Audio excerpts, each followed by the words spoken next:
Hi guys, my name is Raven and welcome to my channel. My YouTube channel is Raven Life and Travel. So if you're new to my channel, please do like, subscribe, and click the notification bell for more videos. And again, for today's video, we will be reacting to Ruel Carino singing On Days Like This.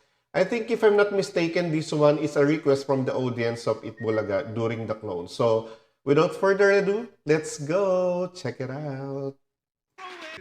So, ibig sabihin, 15 years old na siya kapag sa Chinese superstition yung papaniwalaan, pero 14 siya. Pero I think for this day, 15 na siya kasi yung video na to parang nakaraan pa eh. Kasi Exactly. Actually guys, yung sa mga Chinese, hindi sila naniniwala sa number 4. Even sa mga elevator nila, sa mga lift, wala silang number 4 kasi nag-work ako sa Macau and mostly Chinese yung mga kasama ko doon. So, wala talaga yung mga number 4, wala siyang ganon. malas. Tas kung kaboses mo pala si Matt Monroe.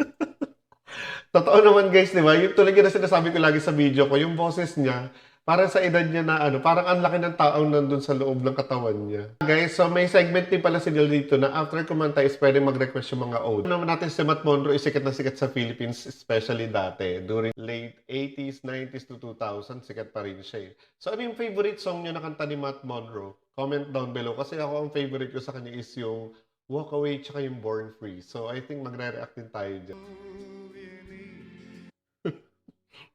Ulitin natin. Hindi ako lagi nakaka-move on sa boses niya. Yung parang unang buka pa lang ng boses niya may something na kagad. Parang ano yung boses niya, no? Parang imagine mo yung nasa romantic dinner. Tapos yung singer mo is si Ruel Carino. Di ba? Parang yung, parang yung emotion mo talaga lalabas dun sa mahal mo. Pag dinala ka ng boyfriend or girlfriend nyo or partner nyo dun sa isang place na romantic, tapos ang singer nyo ganito tulad ni Ruel. Ano sa tingin nyo, guys?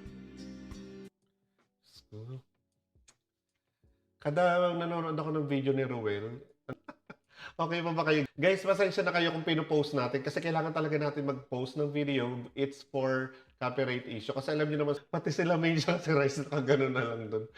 Alam mo yun, yung parang, hindi siya yung tulad ng yung iba ngayon, di ba parang nagsisigawan kapag may kumakanta. Pero dito talaga tatahimik ka lang talaga kasi gusto mo lang marinig yung boses.